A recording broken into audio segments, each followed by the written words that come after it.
Hi friends, எல்லோரும் எப்படி இருக்கீங்க? அனைவருக்கும் வணக்கம். Welcome to my channel. இந்த வீடியோவில் ரொம்பவே புதுவிதமான ஒரு வெண்டைக்காய் சைட் டிஷ் எப்படி செய்கிறதுன்னு சொல்லி பார்க்கலாம். இது நார்த் இந்தியன்ஸ் ரெசிபி. நம்மளோட இந்த சேனல் நீங்கள் இப்போ தான் ஃபஸ்ட் டைம் பார்க்குறீங்கன்னா நம்ம சேனல் உங்களுக்கு பிடிச்சிருந்தா மறக்காமல் ப்ளீஸ் ஃப்ரெண்ட்ஸ் சப்ஸ்கிரைப் பண்ணிக்கோங்க. அதோட பக்கத்தில் இருக்க பெல் பட்டனையும் ப்ரெஸ் பண்ணிக்கோங்க. இதனால் நம்மளோட எல்லா வீடியோஸையும் நீங்கள் மிஸ் பண்ணாமல் உடனே பார்க்கலாம். முதல்ல இங்கே பார்த்தீங்கன்னா கடுகு, இது வந்து வெள்ளை கலர் கடுகு, இதுவும் கருப்பு கலர் கடுகும் ஒரே மாதிரி தான்.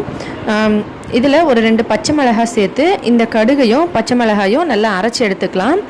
கடுகு வந்து பார்த்தோம்னா கருப்பு கலர் கடுகு நீங்கள் யூஸ் பண்ணலாம். அதில் வந்து ஒரு உளுந்து நடுவில் கலந்துருக்கோம் இல்லைங்களா, அதனால் நான் சேர்க்கலை. இந்த வெள்ளை கலர் கடுகு சேர்த்துருக்கேன். மற்றபடி கருப்பு கடுகோ இல்லை வெள்ளை கடுகோ எதுவாக இருந்தாலும் பரவாயில்ல. 2 ஸ்பூன் கடுகை நம்ம இந்த மாதிரி தண்ணியில் ஒரு 10 நிமிஷம் முன்னாடி ஊற வச்சு நல்லா அரைச்சிக்கணும். இதோட பச்சை மிளகாயும் சேர்த்து அரைச்சிக்கலாம். காரத்துக்கு ஏற்ற மாதிரி நம்ம பச்சை மிளகாவை சேர்த்துக்கலாம். நான் வந்து 2 பச்சை மிளகாய் சேர்த்துருக்கேன். உங்களுக்கு அதிகமாக காரம் வேணும்னா நீங்கள் 4 பச்சை மிளகாய் வரைக்கும் சேர்த்துக்கலாம். இதை அரைச்சி எடுத்துக்கலாம். அடுத்து வெண்டைக்காய் பார்த்தீங்கன்னா இந்த மாதிரி கட் பண்ணணும். இந்த மேலே இருக்க காம்பையும் கீழே இருக்க பகுதியும் ரெண்டுத்தையும் இப்படி கட் பண்ணிவிட்டு நடுவில் இப்படி ஒரு கோடு மாதிரி மட்டும் போட்டுக்கணும். ஏன்னா மசாலா உள்ளே போகிறதுக்காக மட்டும்தான். இப்படி கட் பண்ணும்போது பொறுமையாக பார்த்து கட் பண்ணுங்கள் ஃப்ரெண்ட்ஸ். கத்தியில் எப்போவுமே சமையல் வேலைலாம் செய்யும்போது பத்திரமா செய்யுங்க. இந்த மாதிரி கட் பண்ணிக்கோங்க.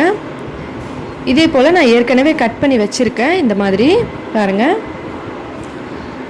இது வந்து ஒரு டிஃபன் பாக்ஸ் எடுத்துக்கலாம். ஒரு ஸ்டீல் டிஃபன் பாக்ஸோ இல்லை ஏதாவது ஒரு கிண்ணமோ எதுவாக இருந்தாலும் சரி. இதில் வந்து ஃபுல்லாக இருக்கனால நான் இதில் கொஞ்சம் கொட்டினா ஒரு 3/4 பாதி அளவுக்கு வரும். அதனால் இதில் கொட்டிக்கிறேன். இது கொஞ்சம் பெருசாக இருக்கு. இதில் இந்த மாதிரி கொட்டிட்டு 1 ஸ்பூன் அளவுக்கு சமையல் எண்ணெய் எதுவாக இருந்தாலும் நீங்கள் சேர்த்துக்கலாம். நான் வந்து கடுகு எண்ணெய் சேர்க்குறேன். இதில் நம்ம அரைச்சி வச்சுருந்த கடுகு பச்சை மிளகாய் பேஸ்ட்டு இதையும் சேர்த்துக்கலாம். சேர்த்துட்டு கொஞ்சமாக மஞ்சத்தூள், சுவைக்கு ஏற்ற மாதிரி உப்பு இதையும் சேர்த்துக்கலாம். ஒரே 1 ஸ்பூன் அளவுக்கு எலுமிச்சைப்பழ சாறு இதையும் சேர்த்துட்டு இது எல்லாத்தையும் நல்லா கலந்துக்கலாம்.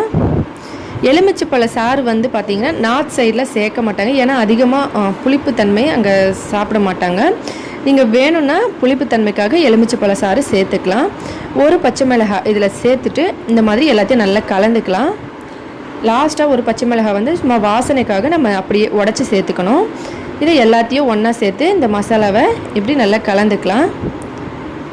இப்போ இது ரெடியாக இருக்குது. ஒரு இட்லி பாத்திரத்தை அடுப்பு மேலே வச்சுக்கலாம். அதில் தண்ணி கொஞ்சம் அதிகமாகவே வச்சுக்கலாம். நம்ம இட்லிக்கு கொஞ்சமாக வைப்போம் இல்லைங்களா, இதில் கொஞ்சம் அதிகமாக வச்சுட்டு இந்த மாதிரி ஸ்டாண்ட் வச்சுக்கலாம். ஸ்டாண்ட் வச்சுட்டு அதுக்கு மேலே நம்ம ரெடி பண்ணி வச்சுருக்க வெண்டைக்காயை இந்த மாதிரி வச்சிடலாம். டிஃபன் பாக்ஸோட மூடி இருந்தால் நீங்கள் மூடி போட்டும் வச்சுக்கலாம். இல்லைன்னா இந்த மாதிரி ஒரு தட்டு போட்டும் மூடிக்கலாம். நடுவில் வச்சுருங்க. தண்ணி கொஞ்சம் எக்ஸ்ட்ராவே வச்சுக்கலாம். ஏன்னா இட்லி வந்து நம்ம ஸ்லோ ஃப்ளேமில் வைப்போம், தண்ணி அப்படியே இருக்கும். இது கொஞ்சம் மீடியம் ஃப்ளேமில் வைக்க போகிறோம். அப்போ வந்து தண்ணி சீக்கிரம் காலி ஆகிடும், வேகாது.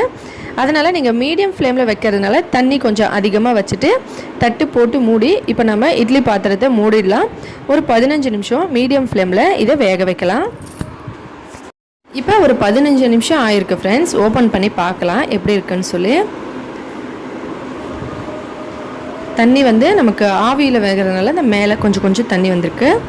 இதை எடுத்துடலாம். எடுத்துகிட்டு வெண்டைக்காய் நம்ம பார்த்துடலாம். பாருங்கள் ஃப்ரெண்ட்ஸ், எவ்வளோ சூப்பராக இருக்குது. இதை அப்படியே சாப்பிடலாம். எவ்வளோ சூப்பராக இருக்குது பாருங்கள். வெண்டைக்காயெல்லாம் தனித்தனியாக இருக்குது. பாருங்கள் ஃப்ரெண்ட்ஸ், பார்க்குறதுக்கே எவ்வளோ சூப்பராக இருக்குது. இது நல்ல கமகமன்னு வாசனையோட ஒரு புது விதமான சுவையில் இருக்கும். எப்போவுமே ஒரே மாதிரி செஞ்சால் வீட்டில் யாரும் சரியாக சாப்பிட மாட்டாங்க. கொஞ்சம் புதுசாக டிஃப்ரெண்ட்டாக செஞ்சு கொடுத்தா எல்லாருமே விரும்பி சாப்பிடுவாங்க. வெண்டைக்காய் எவ்வளோ உடம்புக்கு ரொம்ப நல்லதுன்னு எல்லாருக்குமே தெரிஞ்சிருக்கும். வழவழப்பு கூட சுத்தமாக இல்லை பாருங்கள். இது ரெடி ஆகிடுச்சு.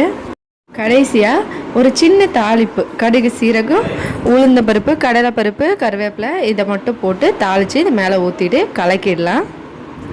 அவ்வளோதான் ஃப்ரெண்ட்ஸ், எவ்வளோ சூப்பராக இருக்குது பாருங்கள். கண்டிப்பாக ட்ரை பண்ணி பார்த்துட்டு எப்படி இருந்ததுன்னு சொல்லி மறக்காமல் கமெண்ட்டில் சொல்லுங்கள். இந்த வீடியோ பிடிச்சிருந்தா லைக் பண்ணுங்கள், ஷேர் பண்ணுங்கள். மறக்காமல் நம்ம சேனலை சப்ஸ்கிரைப் பண்ணிக்கோங்க. மேலும் இதே போல் இன்னும் பல வீடியோஸ் பார்க்குறதுக்காக ஹெல்த்தியான சமையலாக வீட்டிலேயே சமைச்சு சாப்பிட்டு ஹெல்த்தியாகவும் சந்தோஷமாகவும் இருங்க. நன்றி, வணக்கம்.